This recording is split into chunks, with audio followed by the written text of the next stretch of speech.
Hi friends, I am Sunit संगे from रेनबिस investment और आज का हमारा टॉपिक है फाइनेंशियल प्लानिंग। लास्ट 4 मंथ्स में काफ़ी लोग मुझे ईमेल पे और व्हाट्सएप पे पिंग किया है और अपना करंट पोर्टफोलियो और जो भी इन्वेस्टमेंट है या जो भी उनके इंश्योरेंसेस है वो मुझे शेयर किया है और उन्होंने अपना फाइनेंशियल प्लानिंग के लिए काफ़ी सारे क्वेश्चंस पूछे थे। तो इतने सारे इंडिविजुअल्स को रिस्पॉन्ड करना थोड़ा डिफिकल्ट हो जाता है और इसलिए मैंने ये वीडियो बनाया है जहाँ पे आपको फाइनेंशियल प्लानिंग रिलेटेड जितनी भी इंपॉर्टेंट चीज़ें है वो मैंने यहाँ पे कवर की है। और ये वीडियो आप अंत तक देखिएगा क्योंकि ये देखने के बाद मोर और लेस आपके जितने भी डाउट्स है वो क्लियर हो जाने चाहिए। वीडियो स्टार्ट करने से पहले आपसे रिक्वेस्ट है कि लाइक शेयर सब्सक्राइब करना मत भूलिएगा ताकि यूट्यूब आपको और मेरे बाकी व्यूअर्स को भी ये वीडियोस रेकमेंड करे। तो चलिए वीडियो स्टार्ट करते हैं। तो अक्सर लोग इन्वेस्टमेंट के बारे में बात करते हैं, लेकिन इन्वेस्टमेंट के पहले हमें रिस्क मैनेजमेंट सीखना चाहिए। रिस्क मैनेजमेंट मतलब वो चीजें जो आपको सबसे पहले अपने बेसिक एक्सपेंसेस है, जैसे कि फूडिंग हुआ, हाउसिंग हुआ, उसके बाद जो पहला इन्वेस्टमेंट या पहला एक्सपेंस जो होना चाहिए वो आपके रिस्क मैनेजमेंट के लिए होना चाहिए।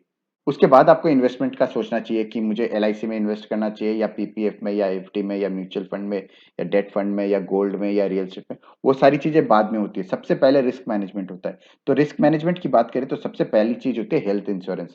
ये सबसे इंपॉर्टेंट है क्योंकि हेल्थ इज वेल्थ और हेल्थ जो होता है वो सबसे बड़ा एसेट होता है किसी के लिए भी। इसलिए आपको अपनी फैमिली और अपना दोनों का हेल्थ इंश्योरेंस कराना चाहिए। हेल्थ इंश्योरेंस की बात करें तो दो प्रोडक्ट्स आपको लेने चाहिए। एक होता है फैमिली सुपर टॉपअप प्लान और एक होता है बेस इंश्योरेंस।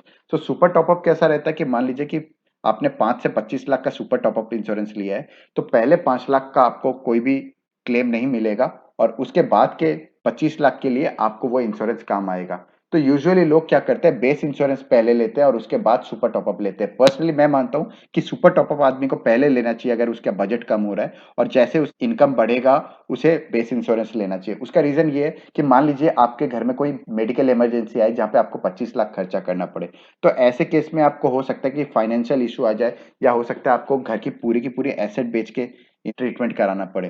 तो ऐसे सिनेरियो बहुत अच्छे नहीं होते जहां पे फाइनेंशियली एक इंडिविजुअल पूरी तरीके से टूट जाता है। इसलिए आपको सुपर टॉपअप इंश्योरेंस पहले कराना चाहिए, क्योंकि बेस इंश्योरेंस यूजुअली हम लोग 3 लाख या 4 लाख या 5 लाख की कराते हैं। उतना फिर भी एक आम आदमी, मिडिल क्लास आदमी मैनेज कर सकता है। बट अगर आपके पास बजट परमिट करता है तो मैं कहूंगा कि बेस इंश्योरेंस और सुपर टॉपअप दोनों ले। और अगर आप कहीं कोई कंपनी में जॉब कर रहे हैं जहाँ पे ऑलरेडी एक 3 लाख या 4 लाख का बेस इंश्योरेंस दिया हुआ है, तो मैं कहूंगा कि आपको सुपर टॉपअप लेना चाहिए। क्योंकि अगर आप अगले 20 साल जॉब कर रहे हो तो ज्यादातर कंपनीज बेस इंश्योरेंस देती है। तो ये अगर आप लॉजिक सोच रहे हो कि कल को अगर आप जॉब छोड़ दिए, तो कल को अगर आप एक कंपनी में जॉब छोड़ोगे और दूसरी कंपनी में जॉब ज्वाइन भी करोगे तो वहां पे एनीवे आपको बेस इंश्योरेंस मिल जाएगा। तो आपको वहां पे पैसे वेस्ट नहीं करना चाहिए, रेदर आपको सुपर टॉपअप लेना चाहिए जिससे कि आपकी ओवरऑल आपके और बेटर रिस्क मैनेजमेंट हो। और अगर आपको हेल्थ इंश्योरेंस रिलेटेड जितने भी डाउट्स है वो अगर आपको क्लियर करने हैं तो मैंने एक वीडियो बनाया था health insurance A to Z बोल के। वो वीडियो आप जरूर देखिएगा। उसका लिंक मैं ऊपर आई बटन और नीचे डिस्क्रिप्शन में मैंने सारे इंपॉर्टेंट लिंक्स दिए, आप नीचे डिस्क्रिप्शन में देखिएगा, ये वीडियो का भी लिंक मिल जाएगा। अगला पॉइंट आता है जो रिस्क मैनेजमेंट में जो सबसे जरूरी है वो है टर्म इंश्योरेंस। टर्म इंश्योरेंस की बात करें तो इसमें तीन चीजें सबसे इंपॉर्टेंट होती है। वो है कि टर्म इंश्योरेंस आपको या तो अपने फाइनेंशियल इंडिपेंडेंस वाली एज तक लेना चाहिए या फिर रिटायरमेंट एज तक। उसकी अगले बात जो आती है वो है कि टर्म इंश्योरेंस सिर्फ आपको अर्निंग मेंबर्स के लिए लेना चाहिए, जहां हेल्थ इंश्योरेंस फैमिली के हर मेंबर के लिए लेना होता है। बट टर्म इंश्योरेंस सिर्फ आपको अर्निंग मेंबर्स के लिए लेना होता है, क्योंकि अगर कुछ उनको होता है तो उस केस में फैमिली को फाइनेंशियली इंपैक्ट होता है। तो इसलिए टर्म इंश्योरेंस सिर्फ और सिर्फ अर्निंग मेंबर का होना चाहिए। और वहीं अमाउंट की बात करें तो it should be equal to 20x of your yearly income. अगर आपकी ईयरली इनकम आपकी 5 लाख की है तो आपको कम से कम 1 करोड़ का इंश्योरेंस लेना चाहिए, ताकि 1 करोड़ पे सेफ इन्वेस्टमेंट पे 6 to 7% के इंटरेस्ट रेट भी बात करें तो उससे फैमिली के खर्चे मैनेज हो जाएंगे।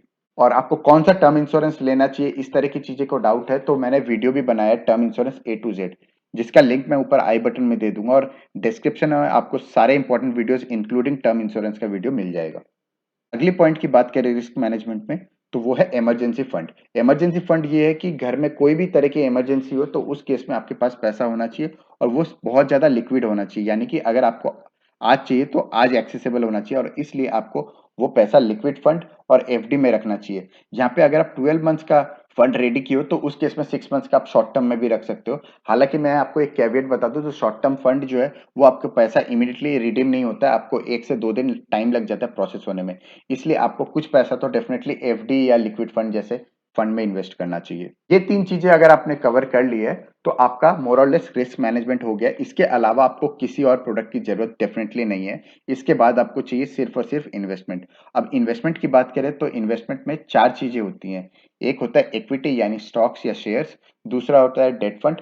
मुझे लगता है कि debt fund mostly mutual fund में इन्वेस्ट करना चाहिए और कुछ हिस्सा आप एफडी में रख सकते हो। पीपीएफ, एलआईसी इस तरह के प्लान्स एज़ अ इन्वेस्टमेंट मुझे बहुत ही बेकार लगते हैं। उनमें इन्वेस्ट करना बेसिकली बेवकूफ़ी के बराबर है। This is what my personal belief is.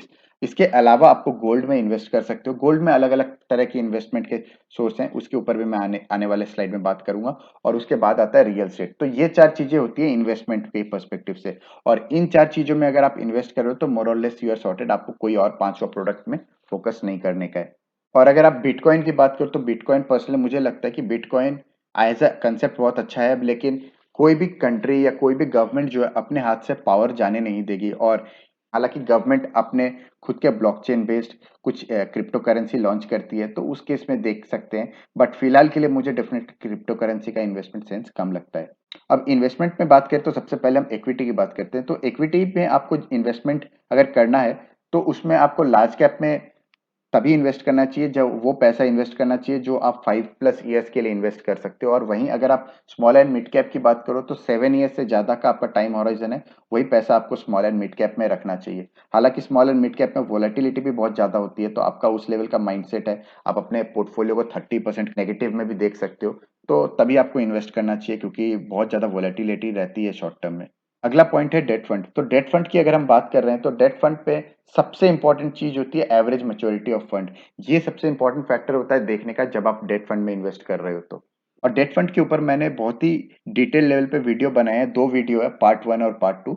Part 1 में मैंने डेट फंड के जितने भी इंपॉर्टेंट पॉइंट्स हैं वो कवर किए हैं और पार्ट 2 में मैंने हर एवरेज मैच्योरिटी के हिसाब से आपका जो इन्वेस्टमेंट होराइजन है 1 साल, 3 साल, 5 साल, 10 साल, उस हिसाब से मैंने अलग-अलग प्रोडक्ट और उसमें सबसे अच्छे फंड विद डिटेल्स बताया है। तो आप वो 2 वीडियो डेफिनिटली देखिएगा। अगेन आई बटन और नीचे डिस्क्रिप्शन में मैं उसका लिंक दे दूँगा। और इसके अलावा मेरे कोई भी वीडियो के डिस्क्रिप्शन में अगर आप जाओगे तो वहाँ पे सारे इंपॉर्टेंट वीडियोज़ के लिंक दिए हुए हैं, आप वहाँ जाके देख सकते हो। अगली इन्वेस्टमेंट कैटेगरी की बात करें तो वो है रियल एस्टेट। तो रियल एस्टेट की जब हम बात करें तो इसमें सबसे इंपॉर्टेंट चीज़ें मैं बात करूँ तो आपका जो अपना घर है जिसमें आप रह रहे हो वो एज़ अ इन्वेस्टमेंट बिल्कुल कंसीडर मत कीजिए क्योंकि आप उसमें रह रहे हो। लैंड की अगर मैं बात करूँ विद इन रियल एस्टेट तो लैंड जो है जस्ट लाइक इक्विटी बहुत अच्छा सोर्स ऑफ इन्वेस्टमेंट है, बट यूजुअली लैंड में काफ़ी सारे लीगल इश्यूज आते हैं। स्पेशली आप खरीद लोगे तो उसके बाद कोई और क्लेम करेगा कि वो उसकी ज़मीन है और वो हो सकता है कोर्ट में केस करे। तो इस तरह के इश्यूज, लीगल टसल्स बहुत ज़्यादा होते हैं आज के टाइम पे जब लैंड के प्राइसेस बहुत अच्छे तरीके से ग्रो हो रहे हैं। और क्योंकि लैंड लिमिटेड है ऑल ओवर द वर्ल्ड, तो इसकी डिमांड आने वाले टाइम में सिर्फ बढ़ने ही वाली है और इसलिए लैंड बहुत अच्छा सोर्स ऑफ इन्वेस्टमेंट है अगर आप किसी लीगल टसल में नहीं फंसते हो तो। और अगर आपके पास छोटा कैपिटल है तो आरईआईटी करके बहुत ही अच्छा ऑप्शन है रियल एस्टेट के अंदर स्मॉलर इन्वेस्टमेंट अमाउंट के साथ। बट पर्सनली क्योंकि मैं रियल एस्टेट को कंप्लीटली अवॉइड करता हूँ, इसलिए मैं आरईआईटी भी अवॉइड करता हूँ। अगला एसेट क्लास की बात करें तो वो है गोल्ड। तो गोल्ड की जब हम बात कर रहे हैं तो गोल्ड में अगर आपको इन्वेस्टमेंट करना है तो डेफिनेटली आपको सोवरेन गोल्ड बॉन्ड में इन्वेस्ट करना चाहिए और वो भी गवर्नमेंट से नहीं खरीदना चाहिए, रादर सेकेंडरी मार्केट, मतलब आप जहां से भी शेयर्स खरीद रहे हो वहीं पे आपको सोवरेन गोल्ड बॉन्ड भी मिल जाएंगे अलग अलग मैच्योरिटी के, तो आप उनमें इन्वेस्ट कर सकते हो क्योंकि वहां पे आपको डिस्काउंट पे मिल जाएंगे वो। और इसके अलावा एक इम्पॉर्टेंट पॉइंट है कि आपके घर पे जो भी ज्वेलरी रखी हुई हो, जैसे आपके वाइफ की हो या अपने डॉटर की हो या इवन मेन के पास कुछ ज्वेलरी होती है, तो ये ज्वेलरी को आप कभी भी इन्वेस्टमेंट की तरह ना देखें क्योंकि ये आप यूज कर रहे हो, ना कि आप इसको कभी भी चाहो तो सेल नहीं कर रहे। हालांकि आप लॉजिकली सेल कर सकते हो लेकिन यूजुअली हम सेल नहीं करते हैं, तो दैट इज वाई इसको इन्वेस्टमेंट नहीं कंसिडर करना चाहिए। और अगर आप गोल्ड के बारे में डिटेल लेवल पे जानना चाहते हो तो मैंने एक वीडियो भी बनाया था गोल्ड में निवेश करने का सबसे अच्छा तरीका, जिसमें मैंने काफी अच्छे तरीके से jewellery, gold bonds, digital gold और जितने भी तरह के गोल्ड के प्रोडक्ट्स हैं मार्केट में अवेलेबल उनको कंपेयर किया है। और उस वीडियो को आप जरूर देखिएगा, नीचे डिस्क्रिप्शन और ऊपर आई बटन में इसका लिंक मिल जाएगा आपको। अगला पॉइंट आता है एसेट एलोकेशन का, यानी कि जितने भी इन्वेस्टमेंट ऑप्शंस है उनमें हम इन्वेस्टमेंट के लिए कितना कितना परसेंटेज एलोकेशन करें। तो इसका कोई हार्ड एंड फास्ट रूल नहीं है, कुछ फैक्टर्स मैं बता दूं जो रहते हैं वो ये है कि एक तो ये है कि आपके बेस्ड ऑन योर एज हो सकता है। जैसे कि बहुत लोग ये स्ट्रैटेजी को फॉलो करते हैं कि मान लीजिए वो 40 इयर्स के हैं, तो 100 माइनस 40 यानी 60, तो 60% का एलोकेशन वो इक्विटी में रखते हैं। कई लोगों की स्ट्रैटेजी कुछ और होती है, तो मुझे इससे बेटर अप्रोच लगती है बेस्ड ऑन योर गोल्स। तो आपके गोल्स जो भी है, मान लीजिए कि आपका 10 साल बाद आपके डॉटर या सन का कॉलेज स्टार्ट होने वाला है, तो उस वजह से आप अपना फाइनेंशियल प्लानिंग करना चाहते हो, तो मे बी आप 10 इयर्स के हिसाब से एक फंड रेडी करने के हिसाब से आप इन्वेस्टमेंट स्टार्ट कर सकते हो। वहीं 25 इयर्स डाउन द लाइन आपका सन या डॉटर की मैरिज हो सकती है, तो उस हिसाब से आप प्लान कर सकते हो। और वहीं 30 इयर्स बाद हो सकता है आप रिटायरमेंट का प्लान कर रहे हो, तो उस रिटायरमेंट के हिसाब से एक सर्टेन अमाउंट आप कॉर्पस जनरेट करना चाहते हो, तो वो आप प्लान कर सकते हो। तो इस तरह के आपके कई सारे गोल्स हो सकते हैं, वो गोल्स के हिसाब से आप फाइनेंशियल प्लानिंग करो और उस हिसाब से एसेट एलोकेशन करो। That is better than rather than age वाला फैक्टर। और इसमें एसेट एलोकेशन में बहुत इंपॉर्टेंट होता है आपके गोल और एज के साथ साथ वोलेटिलिटी एक्सेप्ट करने का। वोलेटिलिटी इसलिए इंपॉर्टेंट हो जाता है क्योंकि बहुत लोग जो है, स्पेशली इक्विटी की बात करें तो उसमें स्मॉल एंड मिड कैप जो सबसे अच्छे रिटर्न्स देते हैं वो उसमें इन्वेस्ट कर देते हैं जस्ट बिकॉज उनकी लॉन्ग टर्म हॉरिजन रहता है। बट वहीं शॉर्ट टर्म में जब मार्केट में 30% 40% का करेक्शन होता है, कोविड के दौरान हमने देखा था लास्ट ईयर मार्च में ऑलमोस्ट 60% का क्रैश हो गया था स्मॉल एंड मिड कैप में। तो ऐसे सिनेरियो में आपको उस लेवल की वोलेटिलिटी को एक्सेप्ट करना चाहिए और काम होना चाहिए। आपको आराम से rather than selling your investment, आपको उस टाइम पे और इन्वेस्टमेंट करना चाहिए। तो इस तरह की अगर आपकी मेंटालिटी नहीं है, तो आपको प्रोडक्ट जो है सोच समझ के लेना चाहिए। अगर आपका उस तरह का वोलेटिलिटी को एक्सेप्ट करने वाला माइंडसेट नहीं है, तो आपको इस तरह के प्रोडक्ट्स अवॉइड करना चाहिए, क्योंकि आप प्रॉफिट बनाने की जगह रेदर लॉस करके बैठ जाओगे। तो इन्वेस्टमेंट की जो जर्नी होती है उसमें सिर्फ नॉलेज का इंपॉर्टेंस नहीं होता, बिहेवियर मैनेजमेंट जो है, जैसे हम बोलते हैं फियर और ग्रीड, ये दो चीज जो है ना इन्वेस्टमेंट के लिए बहुत ही हानिकारक होती है। तो इसलिए वोलेटिलिटी एक्सेप्टेंस पावर आपका कितना है वो भी आपको देखना चाहिए एसेट एलोकेशन के टाइम पे। एसेट एलोकेशन के ऊपर मैंने एक बहुत ही अच्छी वीडियो भी बनाया था, आप चाहो तो वो वीडियो जरूर देख सकते हो। ये वीडियो है पावर ऑफ कंपाउंडिंग, जहाँ पे मैंने पर्सनली अपना एसेट एलोकेशन स्ट्रेटेजी भी बताया है। ये आपको वीडियोस वाले टैब में जाके आप देख सकते हो। और इसके अलावा एक वीडियो जो मैं आपको डेफिनेटली सजेस्ट करूंगा देखने को, तो वो है कि आप सबसे पहले यूट्यूब में सर्च कीजिएगा रेनवेस इन्वेस्टमेंट, के बाद वीडियोस टैब में आइएगा, एक वीडियो मिल जाएगा रेंट वर्सेस बाई होम। तो ये जो कंपैरिजन है हमने किया था, जहाँ पे क्लियरली हमने दिखाया था कि क्या आपको रेंट पे रहना चाहिए या फिर घर खरीदना चाहिए। और इस वीडियो में मैंने काफी अच्छे तरीके से डिटेल्ड कंपैरिजन किया है। कंपैरिजन इसलिए भी इंपॉर्टेंट है कि आपको फिर थोड़ा सा सीखने को ये मिले किस तरीके से आपको चीजों को एनालाइज करना चाहिए।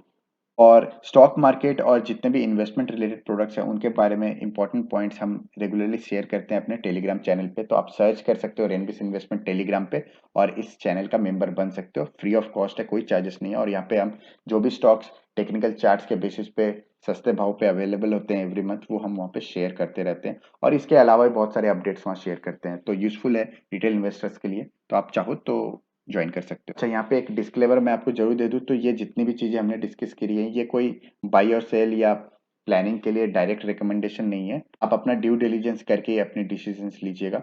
That's all for today, thank you.